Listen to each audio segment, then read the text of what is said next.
Okay, we're in turn 63, 2 turns after the Great Elfing, and the war progresses. I'm going to be slowing down the gap between turns at this point, only because now that the war is actually happening, the moves and counter moves of this game become more important.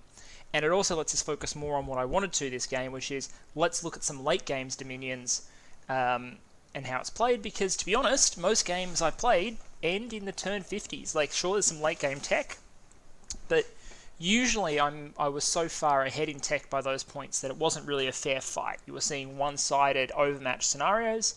Um, yeah, I'm talking specifically about the Nazca game here. This is a little bit different. So this is actually me starting from a position of weakness and striking against someone who's far more powerful than me and trying to keep up the momentum. Let's start with a sort of overview. There's a lot of gem trading happening, including with Therodos, who I am very suspicious of. I threw him a couple of items to buy this. Why am I buying fire gems and all these elementals? It's because I'm going to try and break out the elemental royalty in significant numbers. Meanwhile, I've done Thalm 8. I'm going to Thalm 9. I've got a Troll King's Court over here. Troll King can then take, if you go like that, and then that, for example, you would have an Earth King Summoner. I believe I already have all the Earth Kings out, but that would accomplish that if you needed to. Also a Wizard's Tower caster, etc. Also got a Flame Spirit. So you'll notice this is sort of like this is sort of a front here that's very important, because there's a throne here, and there's a throne that's bordering Therodos. And taking it, holding it from Therodos, so not just taking it from Caelum, but also holding against Therodos is important. So what you can do here is you've got my double fire boosted. This is a Fire 1 who has made a Flame Spirit. A Flame Spirit with that and that would be able to do a Fire King, for example. So I'm broadening out as quickly as I can, because my ordinary mages aren't actually that good for combat. Then there was a series of raids and counter raids. You can see me moving on to forts to break them, me keeping up the raiding. Some of them have no resistance, so this is a reclaim. So I lost it last turn, now I'm taking it again. Lots of raiding. Sometimes I lose because Caelum is counter raiding at the same time, so there's lots of back and forth. So to magnify the number of forces I have. So I'm going to have attrition from my armies over time. So what I'm doing to increase the number of provinces I take per turn is I'm thugging. I am using Wraith Lord thugs like this. That mage was in stealth, I believe. So Wraith Lords, Troll Kings. We can have a quick look. I don't think I've shown off Wraith Lord thugging that well. This is a very basic Wraith Lord thug, useful because it's got Awe and Fear. Frostbrand gives an AoE, and the armor is unnecessary because it comes with quite good armor, but is a slight improvement. So, invulnerability, Soul Vortex. So protection against mundane is now 33. The Soul Vortex will keep its fatigue right down and do some more AoE. And there's not much that can deal with it at this point. The Soul Vortex will keep it alive against most things that it will fight. It's also got, what is it? Yeah, Chill Aura, Ethereal, super high protection, like just generally good thug material right there. And of course Immortal, so I'll get him back but not the equipment back if I lose him. So the Wraith Lords are another way I am magnifying the forces I have, and of course Orm is good at forging, so these are all effectively cheaper than they would be. I'm doing these for 2 gems, for example. The armor is worth 2 gems. It's only this that I'm paying 8, so this is still a 12 gem investment, but it's a very effective raider as a result. As long as they don't get Soul Slay stuff out, but still MR16, so you want some serious Mindhunt or a decent Communion to get it. Caelum is moving... What's Bergamum? Okay, so in macro terms, there is an army floating around here still. There was also a gigantic army that was in Fimoria itself, and this army, I think, is either going to support this throne or was tempted to come and relieve it. Now, something big happened here. Fimoria was always an important linchpin because it controls the pathway south and is a way for me to get this, which is one of my big armies, because it's got a full suite of mage support. Big nature, big earth, lots of gems, a reasonable set of buffs. getting this army to this throne, or to this throne, or both, is an important objective for me, because this is a throne-busting army. And I'm trying to protect it on its flanks, using smaller forces, or in this case, throwing the Earth King out into the water, just to secure this flank a little bit. Now, I got very lucky here in Femoria.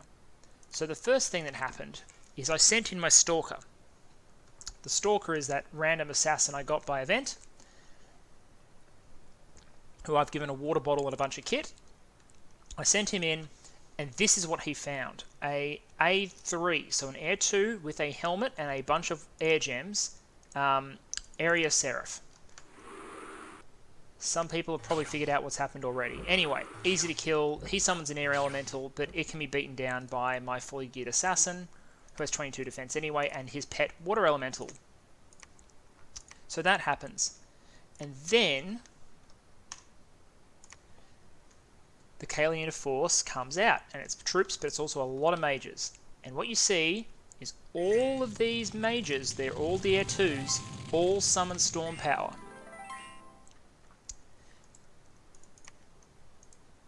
And then they go off script and just start casting a whole bunch of meaningless buffs.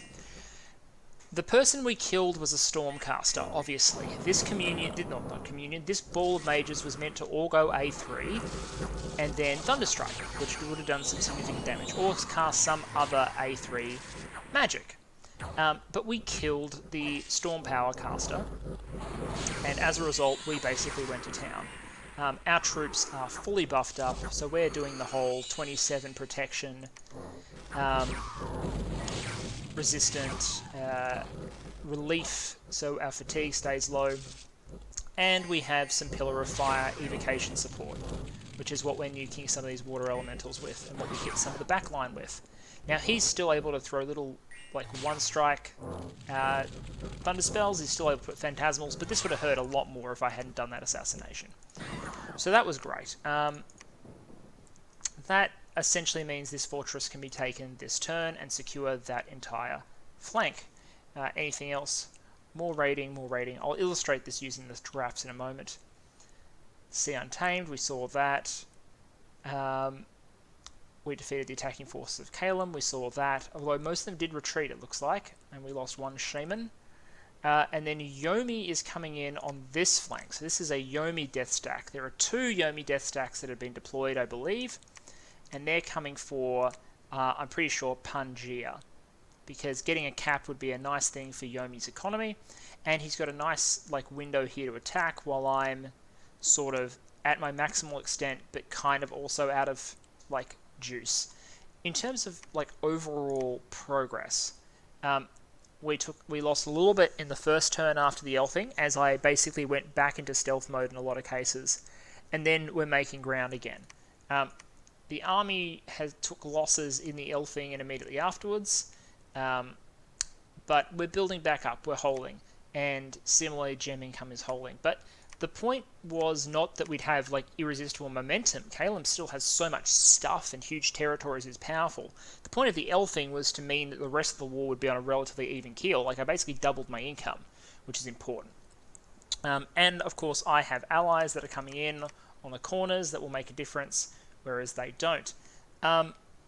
We're also going to have to move in on the remnants of Helheim relatively soon, because Therodos has basically accomplished everything they could need to. And we can see the late game Therodian units are basically out in force. So there's a Tartarian spirit raiding over here. There's a Tartarian spirit called Frank Fontaine in Deep Forest. So Tartarian, Carla the Tartarian Cyclops. So at least 3 Tartarian commanders confirmed. Kalashnikov, the King of Banefires, so Anthrax has been renamed. He's in 54. So these armies look small, right? These look like small units, but it's actually a couple of ghosts and a Tartarian. Some ghosts and a Tartarian. The King of Banefires. So I'm very wary of that, and I think if Therodos is able to take this throne, it doesn't put us in a great position, because I think he can defend this one.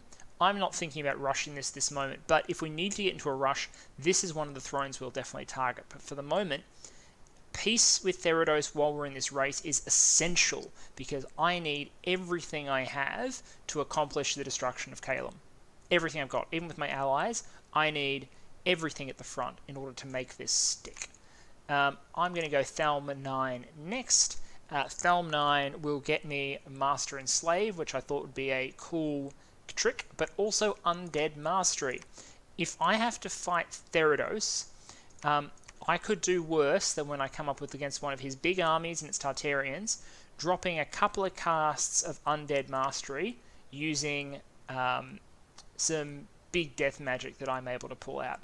So with Crystal Matrices, Liches and Wraith Lords, 100%. I don't have Liches yet, but I can if I need them. Wraith Lords with a Matrix and a Skull Staff absolutely will get to Undead Mastery, and throw some magic penetration items on them, and I reckon I can steal a significant portion of a Therodian army, maybe even threaten the Tartarians themselves. That's the thinking behind going there. Plus, if you look at my research, I'm doing 3,700 a month. I have 3 9s already. This will be my 4th level 9. After this, I'm probably going to do that. And then I probably won't even bother doing construction. I'll probably start suiciding my mages, or rather deploying them all en masse to bring the upkeep down.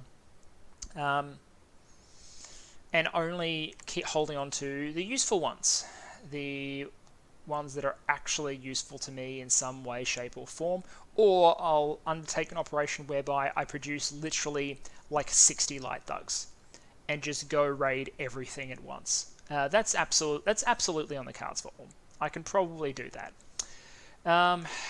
Anyway, do I need to make any other notes for this turn? Nope, Therodos has a fantastic gem income and is taking land, but my main focus at this point is the raid counter-raid dance with Caelum, while making sure that while that dance is happening, I am reducing every turn, probably every second turn, I want to be reducing a fort.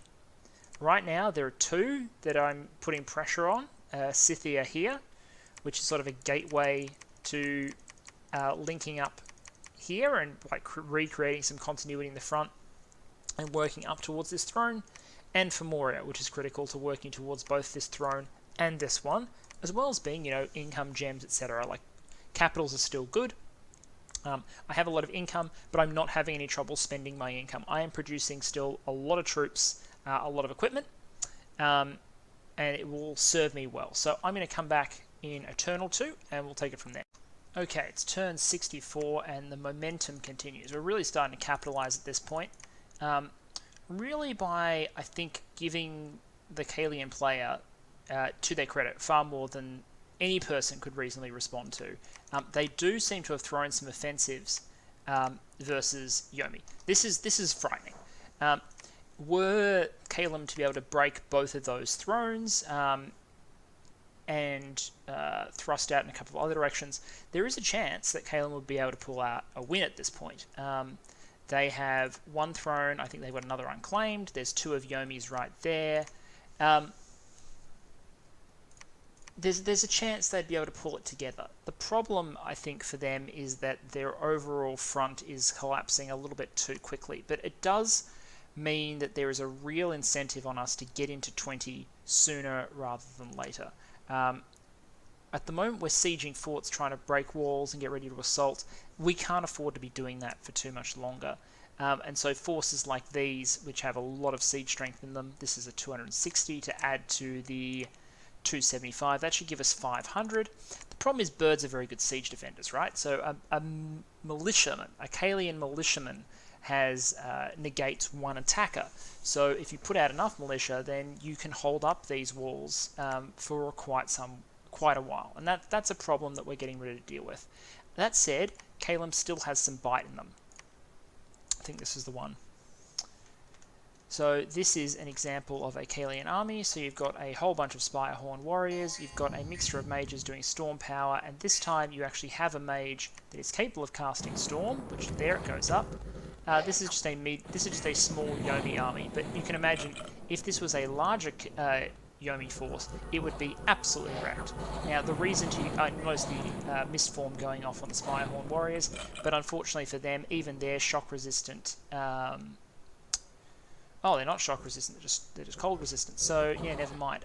There's some friendly fire from the Thunder Strikes. Sucks if you're Caelum. But they do manage to destroy a small Yomi force, but it wasn't the big Yomi army that's out here. It was whatever was defending this throne.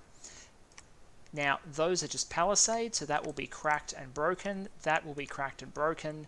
So we have to account for the fact that Caelum is probably going to seize both of those thrones. Problematic. We just need to make sure they don't seize any more elsewhere. So I am watching this like an absolute hawk. That said, this throne is thankfully got some pretty niche, like powerful defenders, because it's also where I'm summoning my air brigade. So this is the classic bootstrap, Fairy Queen, air boost into Air Queen. Air Queen can now summon more Air Queens, freeing up the Fairy Queen to go do nature and air stuff in battle. Perfect. Other than that, what can we say? Big raiding like war, but you can see even though there are counter raids going on, we're just launching more of them than Caelum cats, because we just have more forces out there. We're using thugs, we're using troops, we were positioned, and at this point we're just winning the overall momentum. That's not to say we're winning most of the battles we're in. We're winning battles at about a 50-50 rate. We're winning the important ones, but we're winning overall fights at about a 50-50 rate, but we're just throwing more attacks. And by throwing more attacks, a lot is sticking, and we're making overall progress. And none of the battles are ending up in my homeland where I didn't want them or I couldn't afford them, which is what would have happened if I'd started this war from like just a straight invasion line rather than with an elfing. That remnants of Helheim is probably gone, which means this is the last of Helheim, really, in realistic terms, these provinces. So we're going to collapse on that soon because we've given them every chance to defend themselves. We'll give them notice and then we'll go in. Nosy will probably put up a good fight even to the end. Note that we're doing a good job taking water provinces, by the way, with this Wraithlord combination, just because they're usually not going to be ready to go underwater. They originally took them, I think, with Kenids or underwater troops. Getting those nearby and to take them back, difficult. Flemiston, by the way, like, good 2, 3, 4, 5. Yeah, that's a 5-gem province. That's nice. Gems are still important economically wise at this stage of the game. In fact, I need lots of gems to counter the economy that Therodos is no doubt running with their extra globals and their good searching and their relatively large territory too, right? Like, this is still a relatively large territory that they command. I would say we're probably bigger now though, because we took so much of Caelum and Caelum was a majority of the map. Anyway, there wasn't a huge amount I wanted to go over this turn. The reason I brought it out was because I wanted to flag that this is how the raiding was happening, to say that we had breached Caelum itself, which is very exciting. Denying them access to their cap recruitment is always a good thing, and there's going to be some valuable gems there too. The army that we've got going there is our Earth-Nature combo, so we don't have air support. We don't have air support here. It's Earth-Nature only, but for the moment that will have to suffice. Ideally, the combination I want for most forces is I want Nature, Earth, Air. If I have Nature, Earth, Air, Astral being complete luxury, then I can do things. Astral and Death are luxury items at this point. Earth, Nature, Air can get me through pretty much any battle I want at this point. The other thing I was going to flag is Valheim has come out, and they've got forces which include, surprisingly, things like golems and storm demons. So the relatively compact Valheim, nonetheless, has some serious punch to them. We're going to have to ask Valheim to clear this, I think. I think we did that at the time. I think we asked Valheim. Because Yomi wasn't in a position to respond rapidly. But someone needed to clear this throne in order to prevent Caelum getting entrenched on more. Because 1, 2, 3, 4... chance of going for 5, unacceptable in a game where 9 points wins. 3, 4, 5, 6, 7. They're still probably going to be short, but close run 3. And a very good reason to watch my thrones, and another reason to be glad that this war didn't start on the border. It started in their lands. Otherwise, this throne may well be in range, and we could be in serious trouble right now. As it is, we are diversifying on the fly. We're keeping the pressure up. We're keeping up our logistics, so we're continuing to recruit new troops. You don't normally think of troops as your go to on turn 64, but we've got the money for it, and we may as well, because we can raid with them perfectly fine, and that's what we're going to do. I'm going to keep clicking. Let's go turn either 65 or 66.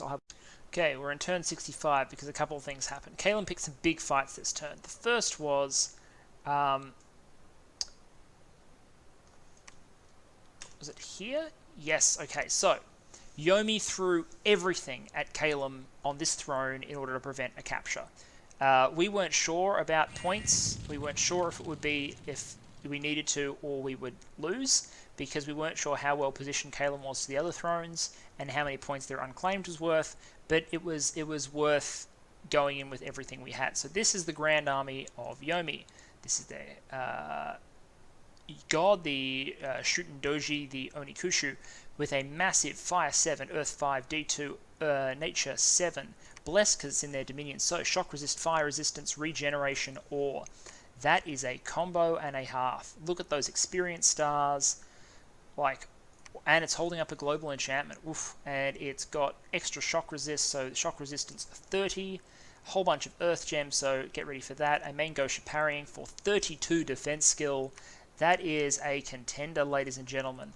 Got some manticores you don't often see. Bane Lords, there's some interesting stuff around here, and a whole bunch of them. Some whites at the front, and then a battery of Dai Oni geared in various ways, shapes, and forms. But the standard pattern seems to be, if there is such a thing as a standard pattern, yeah, I'll call this a standard pattern. Shock resistance, an AoE weapon, some extra armor, and some reinvigoration. On the Caelian side, there were some flyers. They've got a Troll King E4 geared up. They've got a whole bunch of air mages and a relatively small number of troops. But they do have big air, some big mages, and some gems. That is a natural storm going up. That is the attack rear. Now these guys are going to take a while to kill, aren't they? Yeah, because they're mist forms, so that'll take a while for them to kill. And then that is Firestorm from the Yata. Did we see the Yata? There we are. You don't normally see Yata. This is a late mid to late game summon. It is a fire death mage that the Caelian line of nations can get access to. So it's Deva, it's one of the evil ones rather than one of the good ones, and its purpose here is to cast Firestorm. And on all of this, like the Shikomi, who are fire resistant 15, handy and regen, probably going to do better than the small shit, which is all going to die. Meanwhile, their stuff, they've put PR 5 and they've put natural prot 20. So this is Army of Gold. You can tell Caelum's got good research here, right? So this is an Army of Gold Firestorm. You've seen me use this combo in the Nazca game against Ermor. Here, Caelum is using it to clear out all of the chaff that Yomi brought, but they've got a few things that they're struggling to stop. The huge base of hit points means that it's killing some of the big Oni slowly, and also the Dai Oni themselves are just not going to die to it. They're fire resistant 20. They've got their natural protection. They've got their regen, and with ore, you're not going to be putting too many attacks on them anyway. There's just not enough damage coming in on the really big stuff. That said, most of the Yomi army flees.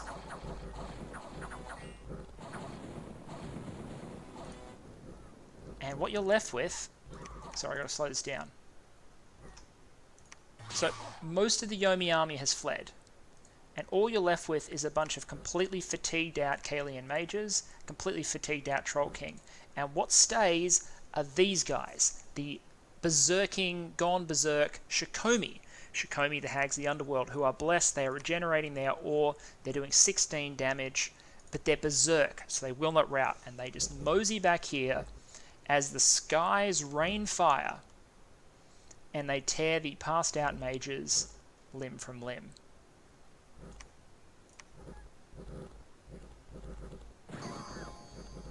Occasionally one will wake up and do something, but the Shikomi aren't going to sleep, and as they kill all the mages, that will be all she wrote. because you can only wake up and thunderstrike so often.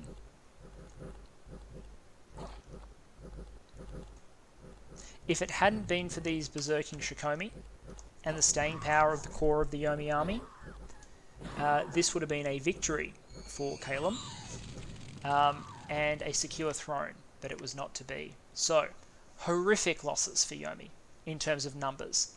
Not in terms of the stuff that really matters. They did lose like 436 Kooni and 44 ghouls, and they lost like 80 to 100 Bakemono show size ones. But they lost none of their Dioni. They did not lose their Bane Lords. They didn't lose their god, the Onikunshu. Of their Shikomis, they only lost 2 out of 48 that took the field. Not all of them were Berserk, so not all of them stayed. Caelum lost an Eagle King, 8 Area Seraphs, 2 Harab Seraphs, a Jade Sorceress, and the troops, and of course the Yata, which had 500 kills. You'll notice that this is a cutoff, so there were no provinces around it, so that entire Caelian army is gone. Yomi may not be the strongest member of this coalition, but they made a heck of a contribution right there. It cost them just about everything,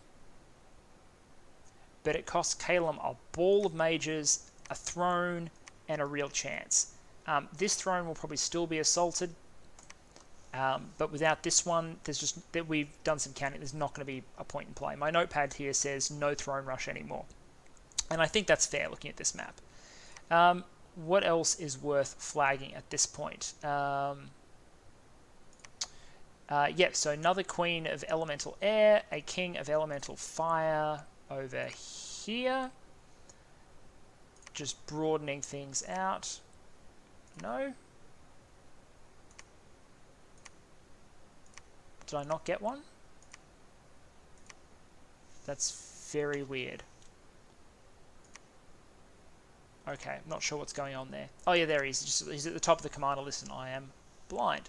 Because there's a tick up. So, you'll notice the Air Queens are renamed because Therodos had the Air Queens, renamed them apparently. Okay.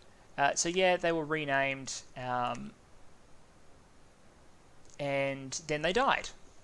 And I was like, having heard from Helheim that they had died, I was like, I'm going to resummon them. Now, interestingly, what we've got going now is one of the Air Queens is our Prophet. And that will give us a super highly mobile throne claimer, because my current god is immobile and my old Prophet was useless, and I don't really have Holy Threes. I might make some Bishop Fish, but as it is, I'm going to struggle with the mobile H3 brigade. So that was the one thing I wanted to mention. The other thing I mentioned is we've gone in against Helheim this turn, so just a bunch of cleanup in most places. I'll show this battle, not because it's interesting, but because when do you ever see one of these guys? I told you guys before, I summoned a Tarask, haven't made it a commander. It's just a 200, it's just a regenerating 245 Poison Cloud monster with like prot and a bunch of attacks. It's a Tarask, it's straight out of D&D. That doesn't mean it's like well suited for the Dominion's battlefield. All it's going to accomplish here is poisoning a bunch of the shit that it went in with. But I sent it in because, you know, I had one, it'd be funny, and look, haha, friendly fire, haha. And it will kill Vanir. But all of this is all friendly fire. And of course, sieging Letho itself. So that'll be cracked soon. We'll seize that, and that will be the end of Helheim. And hopefully we can then push our Dominion instead of Theros over all this territory here, because we will have the temples. I have the money, therefore I'll have the temples. We can't allow Therodian pop-kill Dominion into our land. Can't see... It looks like the Tartarians are grouping up in a couple of places. Yeah, I think they're going to be used for storming.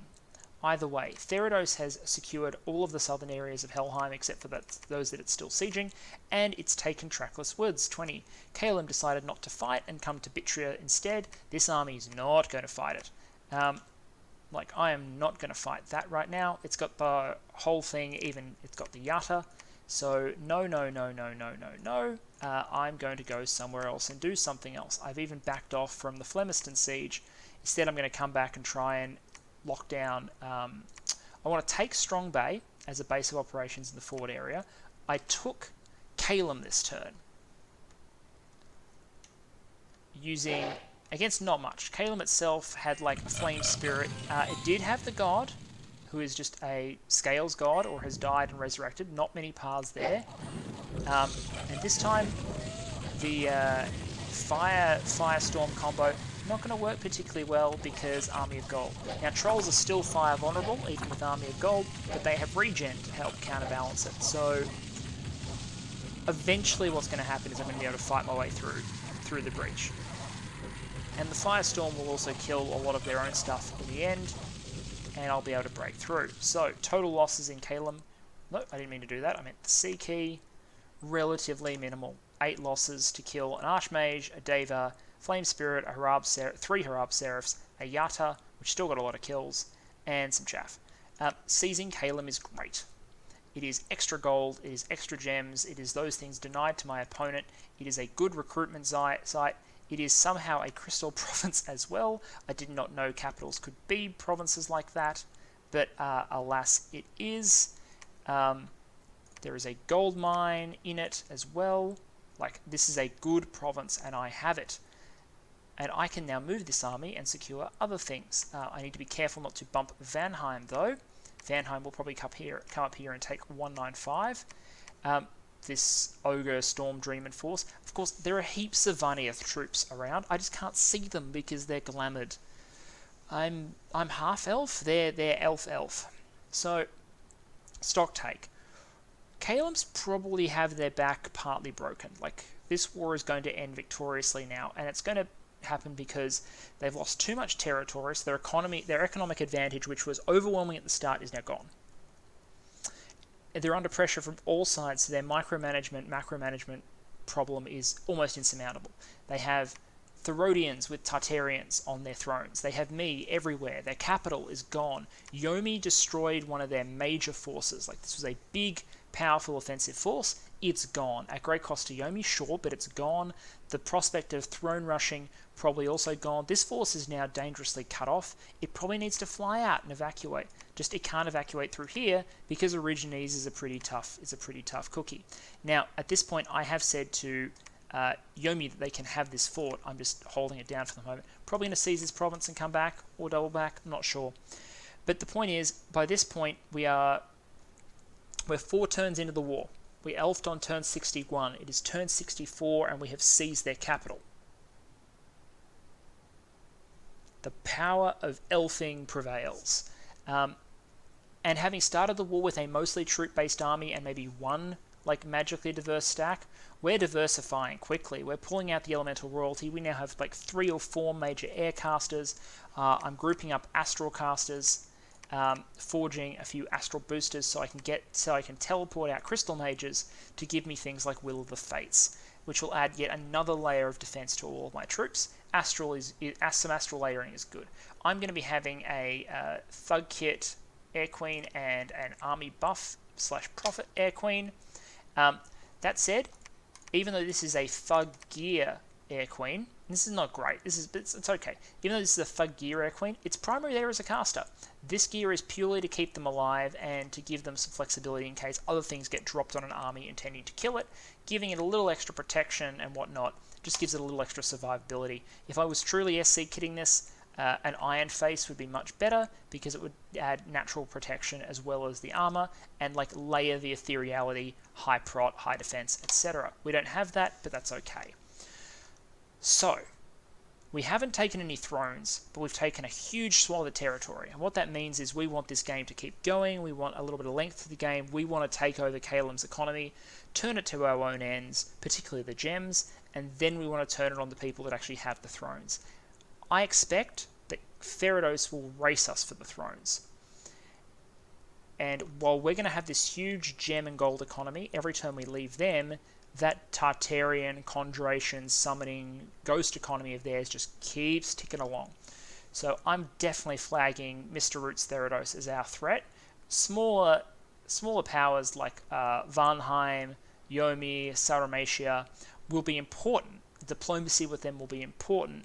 But if I was to talk about who's really dangerous on this map right now, it's got to be Therodos and their Gift of Health Tartarians. combined with their ghosts, their mages, their layering. It's impressive, and assuming they've taken a bunch of land which they haven't pop killed yet, they'll also have gold to be creating Hecatorides and Melia, which gives them major casters and light thugs respectively. So respect for the Therodian forces. Going to have to scout them a bit better, but for now I'm making plenty and plenty of progress. Okay, 67. 67 is the last turn I'll cover this video, which makes it the shortest episode in terms of period of time covered, but the most turns. 66 was unfortunately a stale. It was a stale because got ill, didn't communicate. This is the day before the bots. This is the day of Llama server. And so I missed it. So I lost some momentum for turn 66. But you'll notice that the net loss for that turn wasn't too bad. All of our production orders were on automatic.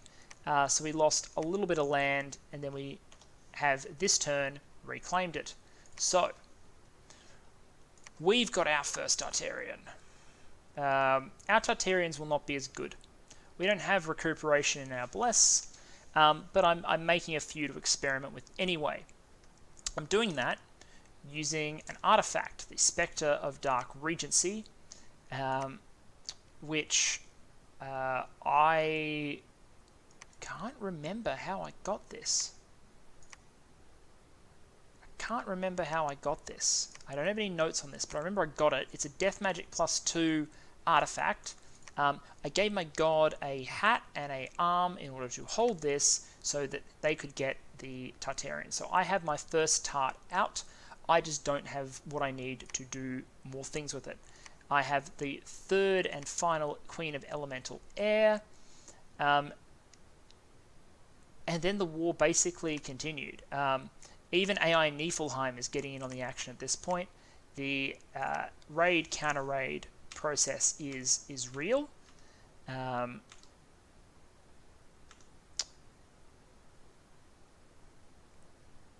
Oh, Therodos. This looks like a bump. Yeah, we took a province and then they sent in a Lich. So we went in versus Helheim and then we got bumped by a Lich. So this is the first of several bumps that happened around this stage of the game. And that's why I want to cut the game at this point. This is the first of many quote-unquote bumps between myself and Therodos in the former Caelian territories. So this is a Lich with, I think, oh, yeah, okay, reinvigoration 6 and some thug kit to keep it alive. Is this just going to be okay, it's a Soul Vortex Invulnerability. I was going to say Skelly Spam, Jesus, but okay. Oh,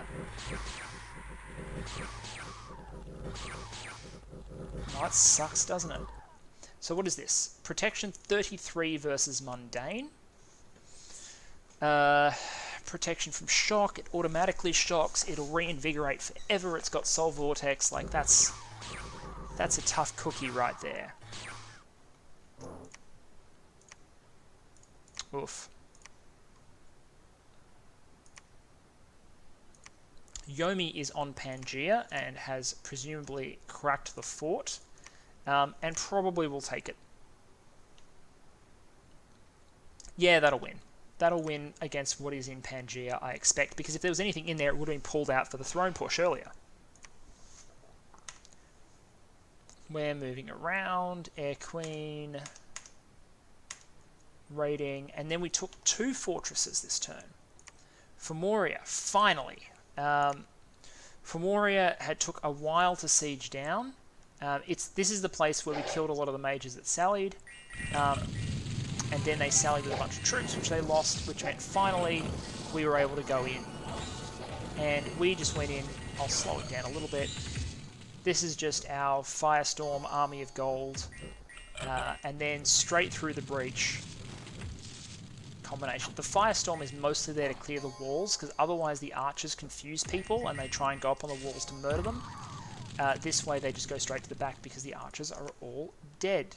So, 7 area seraphs, a Harab seraph, and some crap for the loss of 2 units, 1 troll and 1 warrior. So that is another cap secured. Our economy is at 8,500 gold per turn. Unfortunately, we have no way of contesting that throne from Therodos without going to war with them. And I don't want to go to war with them while I've got my back sort of turned. Instead, I'm going for Nashen, and I want to break this fort. We haven't quite broken it this turn. We'll need to bring more in. There's a lot of birds in there. We've got the Air Queen present. She's there to provide critical air buffs. But our southern flank here is just a little vulnerable. These are just raid forces. They're not magically supported, and I don't know if any of these have magic support. This one's got Harab Seraphs at least, Keenids, which are good troops, but I can't see any mages, and there will be mages over here. Yeah, Eagle King is out of the sky, so this will be able to beat anything I've got around here. So there's some Caelian forces in this sort of wedge, this sort of remaining holdout zone, and I'm hyperextended. I'm holding down 3 forts. This is the flip side of thugging, right? If you look at right now, I'm holding down 1 fort with 1 Wraith Lord, 1 fort with a small army, another fort with a small army, and this is because I had bigger armies on them and then had to move stuff off in order to accommodate. So I'm vulnerable to being thrown back to about here if I don't manage this exactly right, but I wanted to, at all costs, break this down and secure a throne in case Caelum pulls like a rabbit out of the hat at this point. Another reason why I'm willing to bump Therodos, but if you lose the bumps, it's not particularly worth it now, is it? Other than that, which was the other one that I took? Scythia. Here. So this is again a front where there are some enemy mages and hundreds of troops, and I am outnumbered and I'm close to my capital. Now I was able to take Scythia this turn. I lost, the Wraith Lord's immortal, and I lost 1 warrior smith, killing 4, 5, 6, 7, 8 mages who had gems but not gear. Losing a thug, it happens. I think it was an attack rear thug that I lost.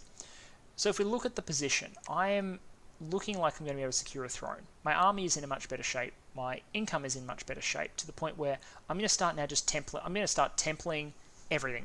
Just templing everything, push that Dominion out to stop Therodos, and then that means later on what I can do is I can cast a Dominion-linked defensive spell, maybe Vengeful Waters, maybe Wrathful Sky, something like that, which is tied to my Dominion to take advantage of that massive spread, which will help defend my territory for me. At least that's the plan. That's what I'm thinking. What happened here? Oh yeah, we lost a scout just checking what happened with this throne. So Yomi's re-secured both of their thrones now, by the way. Yomi look, yeah, sure, they took losses, but they are back on the offensive right now. And that's a good thing. And there's not much of Caelum left, but what there is mostly for them. So Yomi can come in and absorb the last of this Caelian territory. Vanheim can absorb this. And then we have to turn our minds to what to do about Therodos. We will probably have to support Vanheim and Yomi against Therodos, realistically. Therodos will probably go for them, not for me. But they could go for me. Therodos could end the nap and then gamble that they could reinforce this throne and push for maybe this one. But I don't think that makes sense. I think if I'm Therodos, I actually want to push. I want to cut my way through Yomi and take Yomi's thrones. I think that's what I want to do.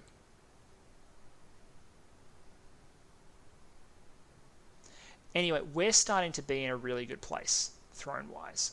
1, 2, we'll take 3. It's not bad, but 4 here would be better. I'm going to get my notes out next session and talk throne count and where this progression goes, but this is a good place to end, like Elf War Saga, where you saw the initial elfing, you saw the follow-up, where you need to keep up the pressure using that combination of stealthing, raiding, while putting big armies onto forts, because every time you take a fort, you move the entire front forward. It's not about raiding anymore, you've moved the whole front forward. You've seen some standard packages of mage support from myself and Caelum, you've seen some big battles, and you've seen me diversify quite wildly to the point where I've now got lots of I've got death, air, nature, I've got big water, I've got big astral. There's not much I don't have in some big capacity at this point anymore. I mean, I've got an astral 5, and an Astral 5 can forge. If I got one more, I could empower and go for the rings. That is a thought. Anyway, I'm not sure if I had that thought or not. We'll see. We'll see in subsequent turns. I can't remember exactly whether I went that way or not. But thanks for joining me. I hope you're enjoying the late game Dominions War. I know the map can look confusing, but if you just zoom out and look at the rough lines, you can see like the rough areas where the raiding happens. So like the raid front, where there's back and forth exchange of provinces. You can see behind the lines where there are fortresses that get sieged. So the raiding moves forward, but the siege armies have to stay behind and reduce those forts one by one. Even if the raiders are operating up here, still got to reduce the fort, still got to reduce the fort. You've seen Therodos come out and grab a whole bunch of territory and another throne. And we've identified some potential threats to the future, in particular the threat of Therodos going after an exhausted Yomi to take their thrones and end the game. Thank you so much. I'm going to click forward a few turns, and in the next episode we'll cover probably the closing of the Caelum War and the beginning of, depending on how you look at it, either the second last or the last phase of the game. See you then.